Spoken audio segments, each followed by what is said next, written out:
शंकराचार्यं केशवं बादरायणम्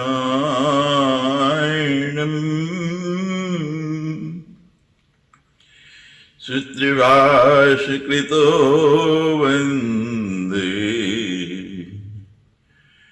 भगवन्तं पुनः पुनः नारायणं नमस्कृत्यं नरं चैव नरोत्तमम् देवीं सरस्वती व्यासं ततो जयमुदीरये।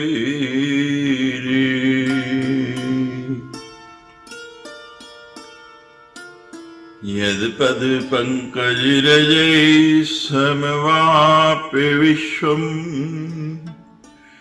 ब्रह्मा सृजति दिनं च बिभर्ति विष्णु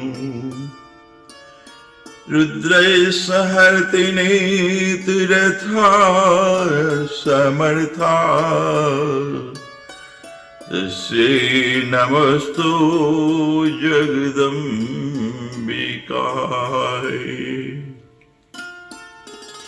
यस्य प्रभावमखिलं नहि वेदधाता न हरिगिरीशो नहि चेऽपि अनन्ताः अंशांशकापि ते किमुतन्यदेवा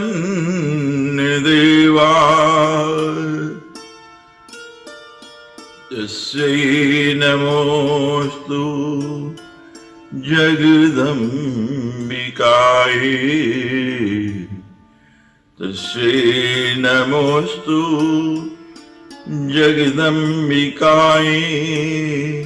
तस्यै नमोऽस्तु जगदम्बिकायै।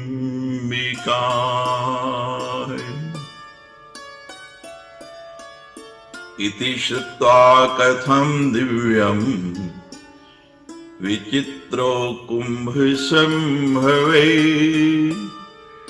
शुश्रूषुनराहेदम्। इति श्रुत्वा कथा नित्यं दिव्यां विचित्रां कुम्भसम्भवे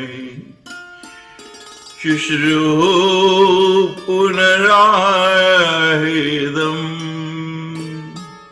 विशाखं विन्यन्विते।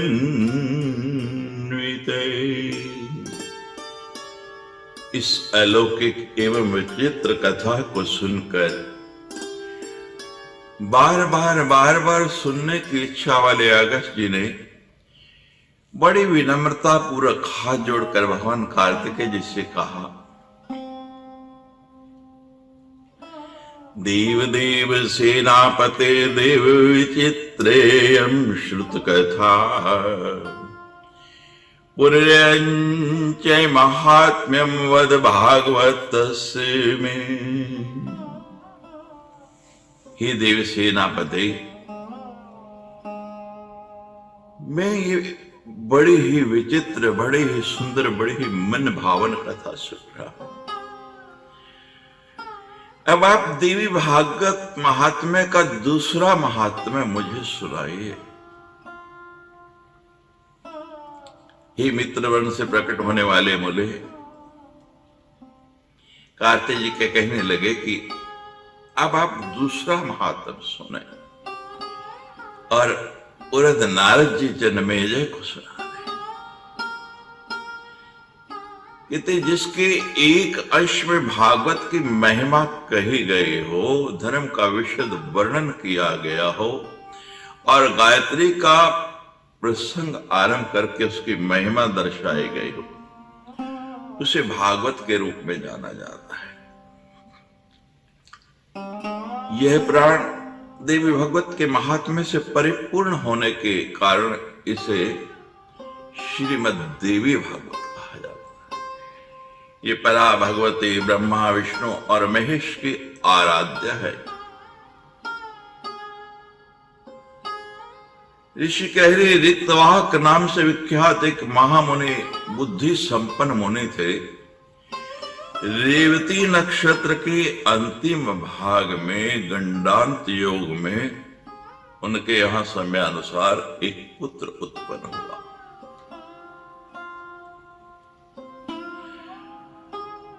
ऋतवाक नाम से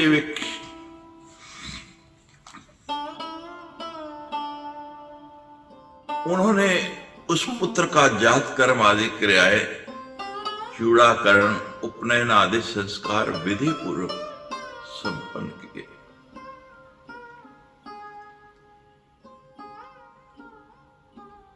ऋतवगति विख्यातो मुनिरासीन महामते समय पुत्रो भवत काली गंडाने पोषण भंति में। महात्मा ऋतवाक के यहां जब वो पुत्र उत्पन्न हुआ, उसी समय से रोग शोक से युक्त रहने लगा। क्रोध एवं लोभ ने उन्हें घेर लिया। ततेवाच स मुनि शोक रोगाकुलो भवत्। उस बालक की माता भी अनेक रोगों से ग्रसित होकर नित्य शोकाकुल और अति दुखी रहने लगी। योशिलो आत्मा तथा माता पितस्य च बहुरोगार्दिता नित्यं शुचा दुखी कृता मृषम्। हितवाक्यै मुनिष चिंतां वाप वृष दुखिते किमेतत् कारणं जातं पुत्रो मे न्यतन्त दुर्मति।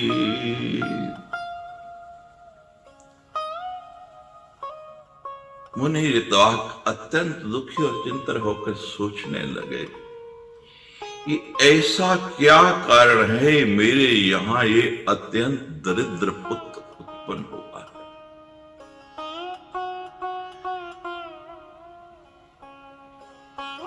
जब वो बालक तरुण हो गया, उसने किसी मुनि पुत्र की पत्नी का बलपूर्वक हरण कर लिया। वो दुर्बुद्धि अपने माता पिता की शिक्षाओं पर कभी भी ध्यान नहीं देता था। ततो विषणा चित्तस्तु ऋतवाग ब्रवीदिवम् पुत्रतावरं नृणां न कदाचित् कुपुत्रता पितृन् कुपुत्रे सूर्यातर्या तरे पात्यन्तपि यावजीवेत सदा पित्रो केवलं दुःखदायकै। तदनंतर अत्यंत दुखी मन वाले ऋतवाहक ने यह कहा कि मनुष्यों के लिए पुत्रहीन रह जाना ज्यादा अच्छा है, किंतु कुपुत्र की प्राप्ति कभी भी ठीक नहीं है। कुपुत्र स्वर्ग में गए हुए पुत्रों को भी नरक में गिरा देता है। वे जब तक जीवित रहता है तब तक भी माता पिता को केवल कष्ट ही देता रहता है, और माता पिता को कष्ट पहुंचाने वाला वो पापी पुत्र के जन्म को धिक्कार है। ऐसा पुत्र ना किसी का उपकार कर सकता है और न ही शत्रुओं का अपकार कर सकता है। धन्यास्ते मानव लोकेश पुत्रो यद गृहे स्थिते परोपकारशीलश्च पितुर्मातुर्सुखामहे कुपुत्रेण कुलं नष्टं कुपेत्रेण हतं यशे कुपुत्रेणी च मुत्र दुःखं निर्णयातना कुपित्रा तन्वेषो नष्टो जन्म नष्टं कुभार्या कुभोजनेन देवसे कुमित्रेण सुखम कुतः। संसार में भी मानव जन्य है जिनके घर में परोपकार परायण तथा माता पिता को सुख देने वाला पुत्र हुआ करता है। कुपुत्र से कुल नष्ट हो जाता है, कुपुत्र से यश नष्ट हो जाता है और कुपुत्र से लौकिक तथा परलौकिक दोनों जगत में दुख तथा नरकी यातनाएं भोगने पड़ती हैं। कुपुत्र से वंश नष्ट हो जाता है, दुष्ट पत्नी से जीवन नष्ट हो जाता है, विकृत भोजन से दिन व्यर्थ चला जाता है और दुरात्मा मित्र से सुख कहां से मिल सकता है, कैसे मिल सकता है। कार्तिकेय जी कहने लगे, हे अगस्त्य, अपने दुष्ट पुत्र की दुराचार से निरंतर संतप्त रहते हुए मुनि ऋत्विक किसी दिन गर्ग ऋषि के पास जाकर पूछा, भगवन् त्वामहं पृष्टुम् इच्छामि वद तत् प्रभो ज्योतिष शास्त्र चयाचार्य पुत्र दोषीड कारणम्। हे भगवान, हे ज्योतिष शास्त्र के आचार्य, मैं आपसे अपने पुत्र की दुखशीलता का कारण पूछना चाहता हूं। हे प्रभु, आप बताएं कि मेरे यहां ऐसा पुत्र क्यों उत्पन्न हुआ। गुरु की निरंतर सेवा करते हुए मैंने विधि पूर्वक वेदाध्ययन किया, ब्रह्मचर्य व्रत पूर्ण करके विधि विधान के साथ विवाह किया, अपनी भार्या के साथ मैंने गृहस्थ धर्म का सदैव यथोचित पालन किया और विधि पूर्वक पंचयज्ञ का अनुष्ठान किया। हे विप्र, नरक प्राप्ति के भय से बचने के लिए पुत्र प्राप्त करने की कामना से मैंने विधिवत गर्भाधान किया है, ना कि वासनात्मक सुख प्राप्ति की इच्छा से। हे मुने, दुखदायी माता पिता के प्रति उदंड तथा बंधु बांधवों को पीड़ा पहुंचाने वाले है पुत्र मेरे किस दोष के कारण या अपनी माता के किस दोष के कारण उत्पन्न हुआ है, मुझे ये बताए। जब ऐसा कहा तब ज्योतिष शास्त्र के ज्ञाता गर्गाचार्य ने मुनि ऋत्विक का वचन सुनकर सभी कारणों पर सम्यक विचार किया कि ऐसा क्यों हुआ है। और विचार करने के बाद गर्ग मुनि कहने लगे, मुने न एव अपराधस्ते न मातुर्न कुलस्य च रेवते अंतम तु गंडांतम पुत्र दोषील्य कारणम। हे मुनि, इसमें न तो आपका दोष है, न बालक की माता का दोष है और ना ही कुल का दोष है। इसके पीछे दूसरा कारण है। तुम्हारे पुत्र का जन्म रेवती नक्षत्र में हुआ है और रेवती नक्षत्र का जो अंतिम भाग होता है वो गंडांत होता है। इस गंडांत योग के कारण ही इस बालक की दुर्विनीतिता का कारण बना है। हे मुने, अशुभ वेला में आपके पुत्र का जन्म हुआ है, इसी कारण ये आपको कष्ट दे रहा है। इसमें लेश मात्र भी अन्य कोई कारण नहीं है।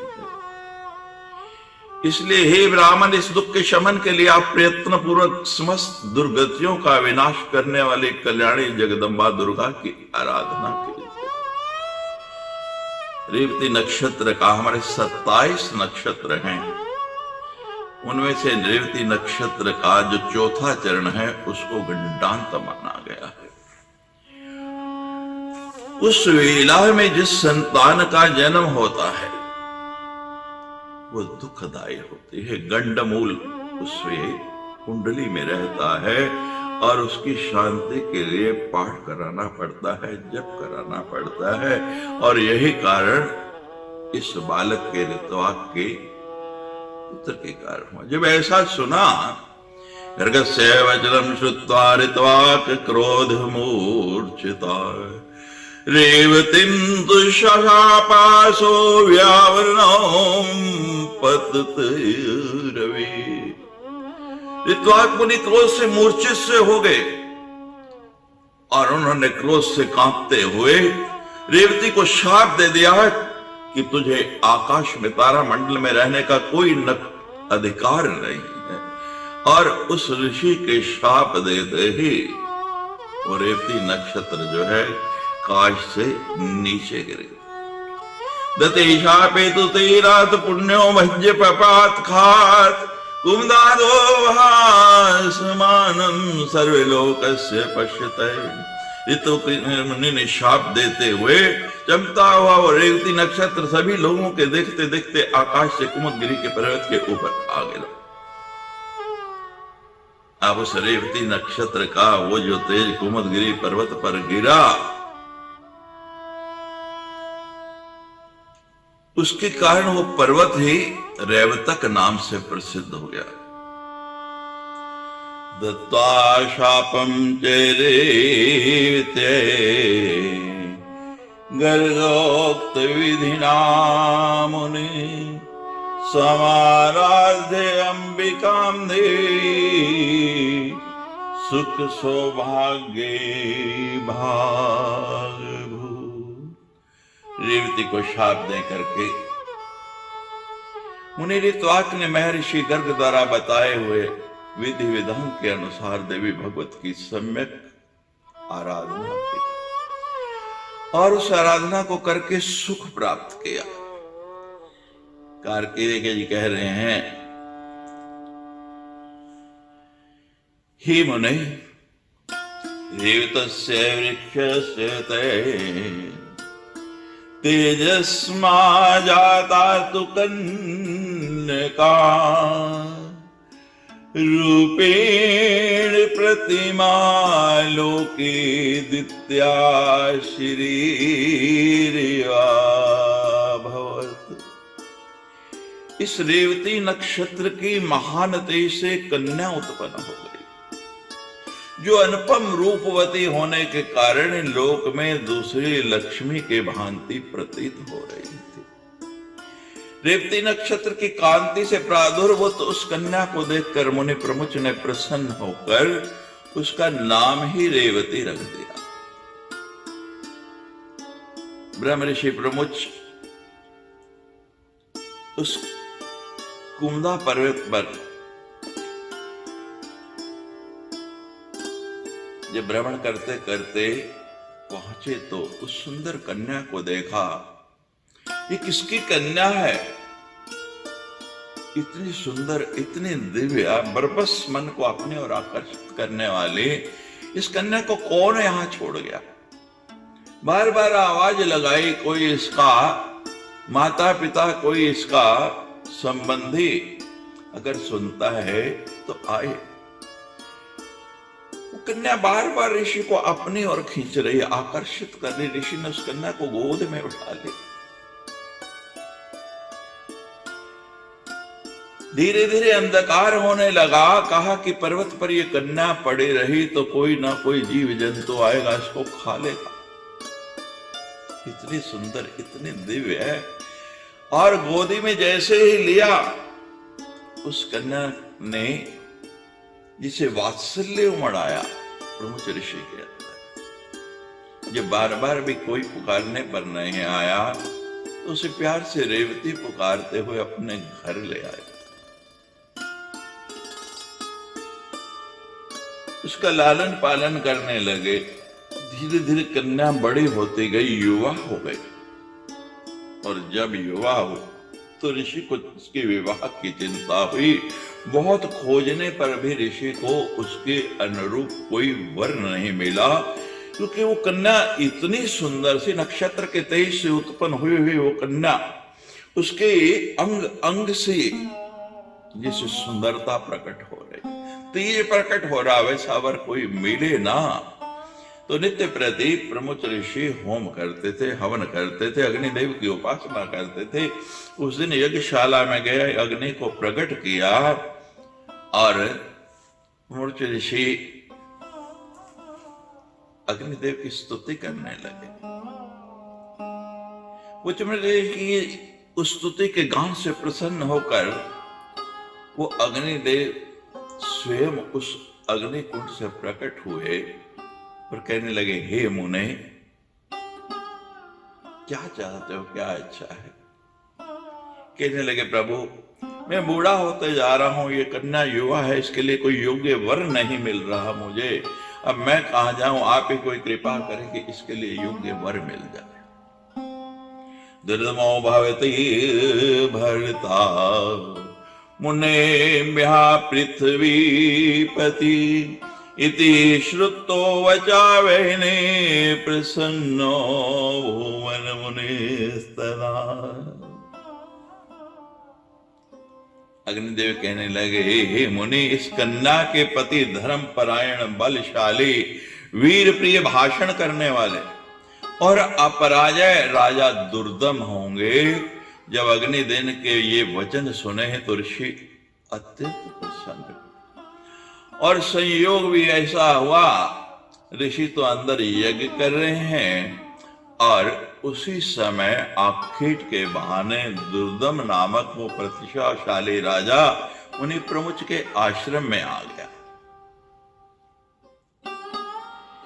बलवान तथा अप्रतिम ओज से संपन्न वे प्रियव्रत के वंशज राजा दुर्दम विक्रमशील के पुत्र थे और कालिंदी के गर्भ से उत्पन्न हुए थे।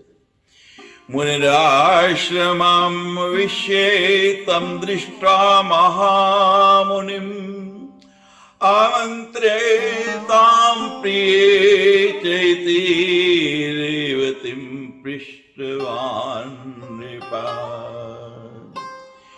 उस मुनि के आश्रम में प्रवेश कर उनको बहुत प्यास लगी थी।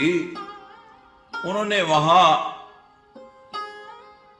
किसी को नहीं देखा तो सामने वही तेजमयी कन्या रेवती नजर आई तो राजा दुर्दम ने उस रेवती को कहा कि प्रिये, और इस सबसे संबोधित करते हुए कहा कि मुझे प्यास लगी है, तुम जल पिलाओगी? रेवती जल लेके आई, राजा को आसन दिया, राजा बैठे, कहने लगे, महर्षि भगवान अस्मादाश्रमत्य गते प्रिये तत्पादो द्रष्टुमिच्छामि वद कल्याणी तत्त्वतः। हे प्रिय, महर्षि भगवान प्रमुच इस आश्रम से कहां गए? हे कल्याणी, मुझे सच सच बताओ, मैं उनके चरणों का दर्शन करना चाहता हूं। कन्या बोले, हे महाराज, मेरी पालक महामुनि अग्निशाला में गए हुए हैं और उसी समय यज्ञ भी पूर्ण हुआ। उन्होंने बाहर वार्तालाप सुना, आवाज सुनी, बाहर आए और राज लक्ष्मण संपन्न विनयवनत राजा दुर्दम को अग्निशाला के द्वार पर स्थित देखा और जैसे ही मुनि को राजा ने देखा तो प्रणाम किया। उसके बाद मुनि प्रमुख के शिष्य ने कहा, हे गौतम, ये राजा अर्घ्य पाने के योग्य हैं, इन्हें शीघ्र ही इनके लिए अर्घ्य लेके आओ। बहुत दिनों के बाद यहाँ ये पधारे और विशेष रूप से ये हमारे लिए ही आए हैं, ये हमारे जमाता हैं, जवाई हैं, दामाद हैं। ऐसा कह के मुनि ने उस राजा को अर्घ्य प्रदान किया। आसन पर बैठ जाने के उपरांत मुनि प्रमुख ने उन्हें आशीर्वचनों से अभिनंदित करके उनका कुशल क्षेम पूछा। ही राजा, आप स्वस्थ हैं? आपकी सेना, कोष, बंधु बांधव, सेवक गण, सचिव, नगर, देश आदि सर्वित कुशलता तो है? भार्यास्ति ते कुशलनेयत सात्रेव तिष्ठि अतो न पृच्छाम्यासे चन्यासम कुशलम मद। है नरेश, आपकी भार्या तो यहीं विद्यमान है और वह कुशल है, इसलिए मैं उसकी कुशलता नहीं पूछूंगा। बाकी सबकी कुशलता पूछ ली, लेकिन यही नहीं पूछा कि आपकी पत्नी कुशल से है।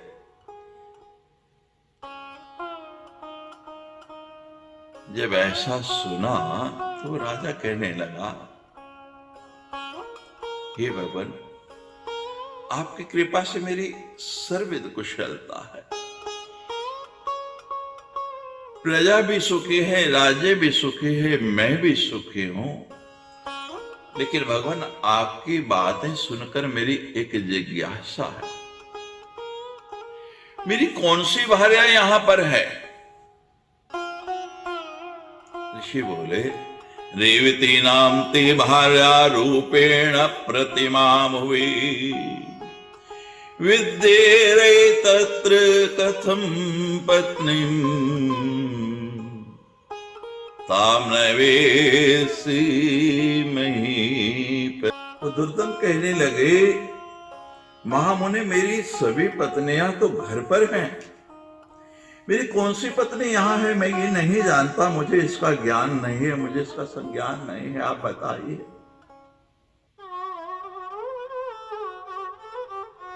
रेते संप्राप्तम राजन स्वयं योक्ताया महामते सा विस्मृता क्षणादेव याते शलाध्यतमा प्रिया। थी महामते, हे राजन, जब आप मेरे आश्रम में प्रवेश हुए तो आपने इस कन्या को प्रिय कह के संबोधित किया। अपनी उस योग्यतम अति सुंदरी प्रिया को आप क्षण भर में भूल गए, आपको विस्मरण हो गया। ये राजन, प्रिय तो पत्नी को कहा जाता है। आज के युग में तो हर व्यक्ति प्रिय है, हर एक डियर और डार्लिंग है, लेकिन ऐसा नहीं। ऋषि कह रहे हैं, प्रिय तो केवल आपकी पत्नी ही हो सकती है। हे मुने, आपने जो कहा वह असत्य नहीं है। राजा कहने लगे, किंतु मैंने ऐसे ही किसी भाववश नहीं, सामने उस कन्या को देखा, वो अप्रतिम सुंदरी थी और मेरे मुख से प्रिय निकल गया। मेरा कोई दूषित भाव नहीं था, अतः आप मेरे ऊपर क्रोध नहीं करें। ऋषि बोले, हे रे राजा, आपका भाव दूषित नहीं था, ये मैं जानता हूं, इस बात को मानता हूं, लेकिन जो आपने कहा वो सत्य ही कहा है। अग्निदेव के द्वारा प्रेरित होने के कारण ही आपने ऐसा कहा, आपके मुख से ऐसा निकला। इसके पीछे अग्निदेव हैं। जिस समय आप मेरे आश्रम में पधारे, उसी समय मैं अग्निदेव का आह्वान किया था। अग्निदेव मेरे सन्मुख खड़े थे। अदय पृष्ठो मया बहिनी कोस्य भारता भविष्यति तेनुक्तम दुर्दमो राजा भवितस्य पति ध्रुवम्। उसी समय अग्निदेव ने मुझे कहा था, जब मैंने पूछा कि इसका पति कौन होगा, तो उन्होंने कहा कि इसकी पति निश्चित रूप से राजा दुर्दम होंगे। और उसी समय तुमने आश्रम पे प्रवेश करके इस कन्या को प्रिय कहा। मेरे द्वारा प्रतत इस कन्या को आप अंगीकार कीजिए। आप इसे प्रिय कह के संबोधित भी कर चुके हैं, अब शंका रहित होकर किसी अन्य विचार में ना पड़े। जब मुनि के ये वचन सुने तो राजा दुर्दम चिंतन करने लगे कि मुझे क्या करना चाहिए। राजा को ना भी नहीं कह सकता। मन ही मन मंथन चल रहा है और ऋषि तैयारियों में जुट गए। अथोदितम विवाहाय दृष्ट्वा कन्या ब्रवीण मुनि रेवत्क्षे विवाहो में सात कर्तुम तमर्हसि। वो ऋषि विवाह के कार्य को तत्पर करने के लिए रेवती से कहा, हे तात, आप ये क्या कर रहे? कहने लगे, मैं तुम्हारे विवाह की तैयारी कर रही हूं। किसके साथ? दुर्दम के साथ।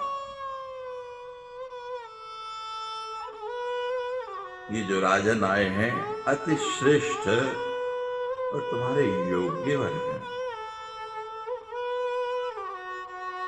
रेवती ने कहा, पिताजी आप मेरे जनक हैं, पालक हैं, आप जो भी करेंगे मेरे हित के लिए करेंगे। लेकिन पिताजी मेरी एक इच्छा है। क्या इच्छा है? कहने लगे कि जब भी आप मेरे विवाह का मुहूर्त निकालें तो उस दिन रेवती नक्षत्र होना चाहिए।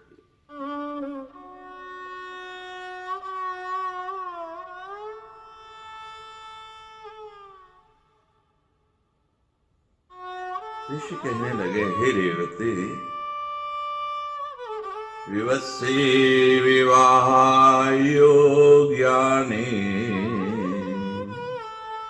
संते अन्यर्कषाणि भूरिशै रेवत्यां कथामुद्वाहम् पोषणमहं न दिवि स्थितम्। हे वत्से, विवाह के योग्य अन्य बहुत सुंदर सुंदर नक्षत्र है और रेवती नक्षत्र में विवाह कैसे होगा? क्योंकि रेवती तो इस समय तारा मंडल में आकाश में स्थित ही नहीं है। वो कन्या कहने लगे, क्यों नहीं स्थित है? कहने लगे, उसको तो ऋतवाक मुनि ने अपने तपोबल से तारामंडल से धरती पर गिरा दिया, क्योंकि वो निंदित नक्षत्र था, उसमें कोई शुभ कार्य होता नहीं था। वो कन्या कहने लगी, रेवत्यां विना कालो, रेवत्यां विना कालो मम विवाहो उचितो नहीं, अतः संप्रार्थ्यामि विवाहं पोषणाभिकुरु। रेवती नक्षत्र के अतिरिक्त कोई भी नक्षत्र मेरे विवाह के लिए उचित नहीं है। मैं किसी और नक्षत्र में विवाह नहीं करूंगी, इसलिए मैं आपसे प्रार्थना करती हूँ। दोनों हाथ जोड़ के मेरा आपसे निवेदन है, आप मेरे पालक हैं, मेरे जनक हैं, आप कुछ भी कर सकते हैं, लेकिन यदि आप मेरी इच्छा कहें तो मेरा विवाह केवल रेवती नक्षत्र में करें, दूसरे किसी नक्षत्र में नहीं। ये तो किसी अन्य नक्षत्र में तुम्हारी श्रद्धा नहीं है, तब तुम्हारा विवाह होगा कैसे? कन्या कहने लगी, तपै किं तत्वारेक ऋतवाग इव केवलम् भवता किं तपो नेदरिक तप्तं वाक्कायमानसे जगत्सुष्टं समर्थस्तं वेद्यहं ते तपोबलम् रेतरिक्षं दिवि स्थाप्य ममद्वाहं पिते कुरु।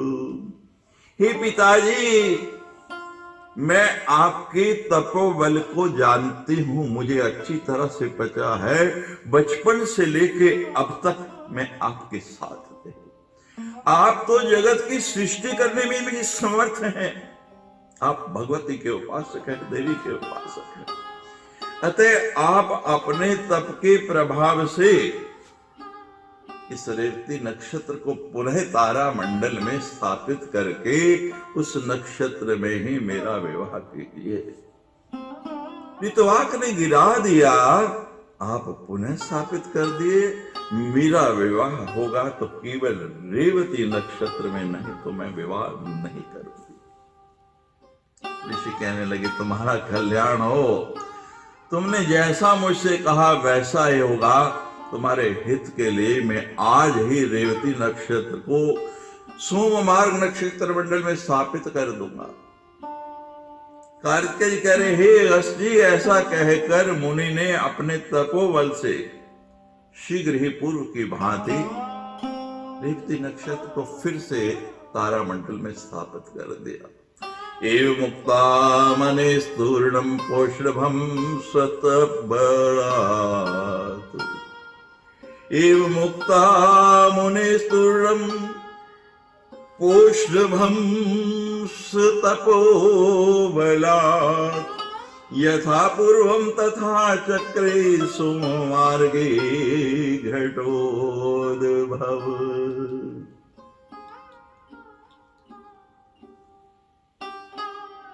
नक्षत्र को स्थापित करने के बाद वैवाहिक विधि के अनुसार महात्मा राजा दुर्दम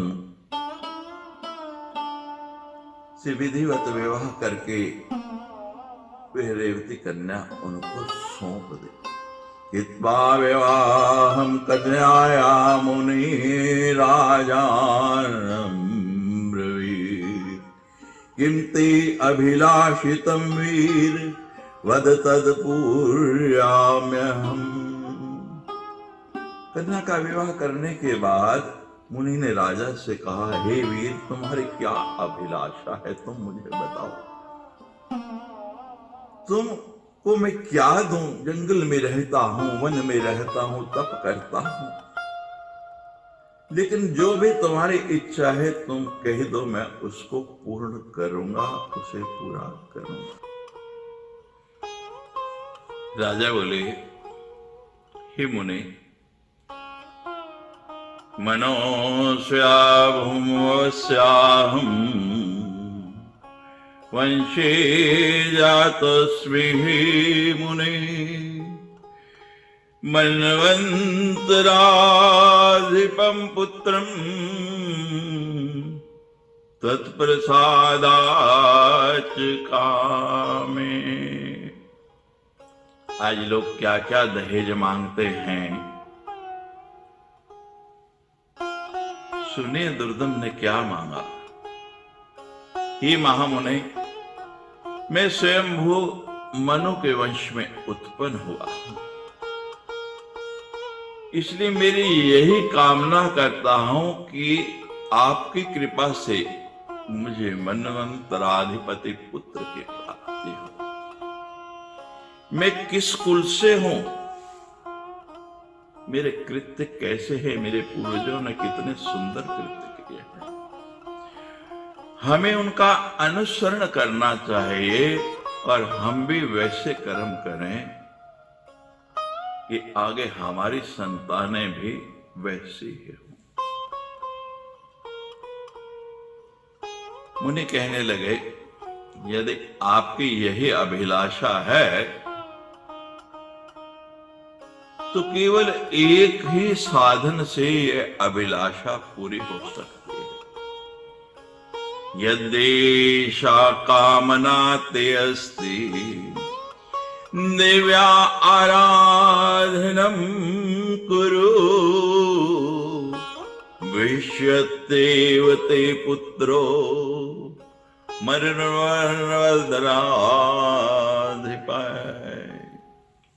यदि आपकी यह अभिलाषा है तो आप देवी भगवती की आराधना कीजिए, ऐसा करने पर आपकी जो संतान होगी, जो आपका पुत्र होगा, वो मनु अवश्य ही मनवंतर का अधिपति होगा। श्रीमद् देवी भागवत जो पंचम पुराण के रूप में विख्यात है, उसका 5 बार श्रवण करने के बाद जो व्यक्ति पूरी श्रद्धा से, पूरी लगन से एक चित्त होके 5 बार उसका श्रवण कर लेता है, तो जैसे पुत्र की आपको इच्छा है वैसा पुत्र उससे उत्पन्न हो सकता है। रेवती के गर्भ से उत्पन्न रेवत नाम वाला 5वां मन, रेवत्याम रेवतो नाम पंचमो भविता मुनि, वेद विद्या तत्र तत्र जयो धर्मवान पराजित। रेवती के गर्भ से उत्पन्न रेवत नाम वाला धर्मपरायण तथा अपराजय पुत्र आपके यहाँ होगा। मुनि के इस प्रकार कहने पर प्रसन्न होकर प्रतिभा संपन्न राजा दुर्दम ने मुनि को प्रणाम किया और अपने भार्या को लेकर अपने नगर में चले गए। महामती राजा दुर्दम ने अपने पिता पितामह से प्राप्त राज्य पर शासन किया और उस धर्मात्मा ने औरस पुत्रों की भांति अपनी प्रजा का पालन किया। एक बार उनके यहाँ महात्मा लोग में श्री ऋषि पधारे तो राजा दुर्दम ने उन्हें प्रणाम किया। उनका विधिवत पूजन करके दोनों हाथ जोड़कर कहा, भगवतम तत्प्रसादेन श्रोतुम इच्छामि भो मुने, देवी भागवतम नाम पुराणम पुत्र लिप्स्या। हे भगवान, हे मुने, यदि आप कृपा करें तो मैं पुत्र प्राप्ति की कामना से आपसे श्रीमद् देवी भागवत नाम का पुराण सुनना चाहता। जब राजा ने ऐसी प्रार्थना की तो उनका वचन सुनकर रमेश मुनि प्रसन्न हो गए। वो बोले, हे राजन, आप धन्य हैं, क्योंकि तीनों लोकों की जननी देवी भगवती में आपकी ऐसी भक्ति हो गई है।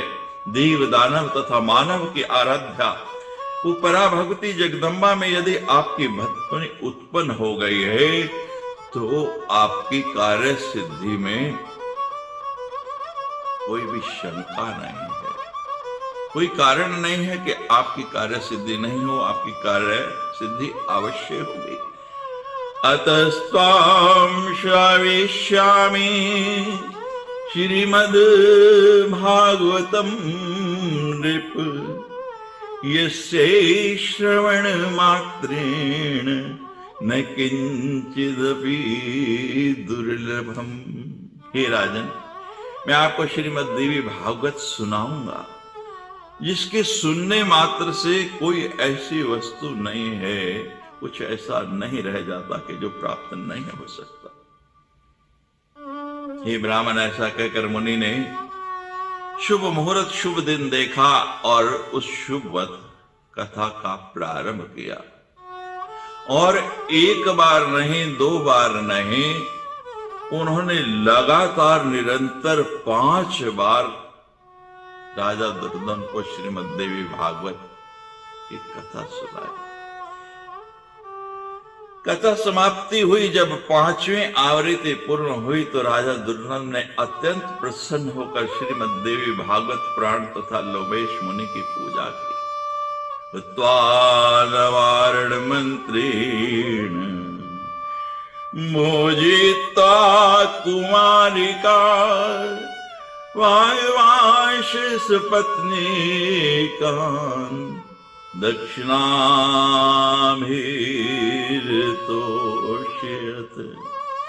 राजा ने नवारण मंत्र से हवन करके कुमारी कन्याओं का, सुहागिनों का पूजन किया और पत्नीक ब्राह्मणों को प्रभृत दक्षिणा द्वारा संतुष्ट किया। कुछ काल बीत जाने के बाद भगवती की कृपा से रेवती ने लोक कल्याण के लिए गर्भ धारण किया। इसके बाद जब समस्त ग्रह नक्षत्र अपने अपने अनुकूल स्थानों पर थे और सभी मांगलिक कृत्य संपन्न हो गए थे, ऐसे शुभ समय में रेवती ने पुत्र को जन्म दिया। पुत्र के जन्म का समाचार जब राजा दुर्योधन को मिला तो अत्यंत प्रसन्न हुए। उन्होंने स्नान करके स्वर्ण कलश के जल से पुत्र का जात कर्म आदि संस्कार संपन्न किया। विधि पूर्वक दान देकर ब्राह्मणों को संतुष्ट किया। समय पर पुत्र का उपनयन संस्कार करके राजा ने पुत्र को अंगों सहित वेदों का अध्ययन कराया। इस प्रकार राजा का वह रेवत नामक तेजस्वी पुत्र समग्र विद्याओं का निधान, धर्म परायण, अस्त्र विशारदों में श्रेष्ठ, धर्म का वक्ता तथा धर्म का पालन करता हुए। हम अपनी संतानों में संस्कार नहीं देना चाहते। सिख का बेटा गुरुद्वारे जरूर जाएगा, मुस्लिम का पुत्र मस्जिद जरूर जाएगा, नमाज जरूर अदा करेगा, क्रिश्चियन भी चर्च जरूर जाएंगे, लेकिन हम अपने ही संतानों को क्या संस्कार दें? एक दिन कुछ समय निकाल उनको धर्म शिक्षा दे और सप्ताहांत में, संभव हो तो सप्ताहांत नहीं तो मास में एक बार जरूर उनको मंदिर में लेकर जाए, किसी महापुरुष के पास लेके जाए, किसी तीर्थ में लेके जाए, उनके अंदर संस्कार डालें। इसके बाद ब्रह्मा जी के रेवत को मनु के पद पर नियुक्त कर दिया और वो श्रीमान मनवंतराधिपति के रूप में धर्म पूर्वक पृथ्वी पर शासन करने लगे। इथं देव्या प्रभावयम् संक्षेपिणोपवर्णित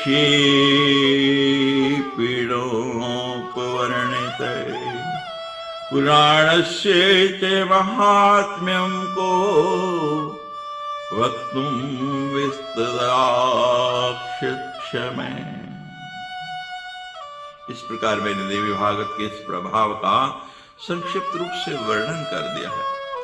इस श्रीमद् देवी भागवत पुराण के महात्म्य का विस्तार पूर्वक वर्णन करने में कौन समर्थ है?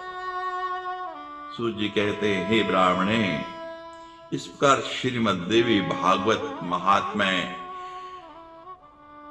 उसकी विधि सुनकर कुमार कार्तिकेय की पूजा करके अगस्त जी अपने आश्रम में चले गए। इदं मया भागवतस्य विप्रा महात्म्ययुक्तं भवतां सम्मक्षम् शृणोति भक्त्या पठति हि भोगान् मुक्त्वा अखिलान् मुक्तिम् उपैति चेयन्ते। हे विप्रो, मैंने आप लोगों के समक्ष श्रीमद् देवी भागवत का संपूर्ण महात्म्य कह दिया है। जो मनुष्य श्रद्धा पूर्वक मन लगाकर इसका श्रवण और पाठ करता है, वह इस लोक में संपूर्ण सुख प्राप्त करके और अंत में मोक्ष प्राप्त करता है। उसका कल्याण हो जाता है, उसकी सदगति हो जाती है। बोलो सच्चे दरबार की।